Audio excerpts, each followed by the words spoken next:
গাঁয়ের মাঠের পাশে ছোট্ট ছেলে রাহুল দাঁড়িয়েছিল। আলোতে আকাশ কমলা, বাতাস নরমভাবে বইছে।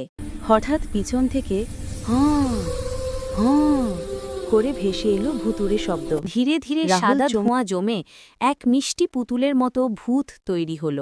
ভূত বলল, হ্যাঁ। রাহুল কাঁপতে কাঁপতে বলল, তুমি ভূত? ভূত হাসল, হ্যাঁ, তবে আমি ভয় দেখাতে পারি না। ভূত দুঃখ করে বলল, আমার সব চেষ্টাতেই মানুষ ভয় না পেয়ে হেসে ফেলে। রাহুল বলল, চিন্তা নেই, আমি তোমাকে ভয় দেখানো শিখাব। রাহুল ভূতকে হাত উঠানো, বড় বড় চোখ করা রাতে গিয়ে প্রথম ভয় দেখাতে গেল রাহুলের দাদুকে। ভূত বলল, হুঁ।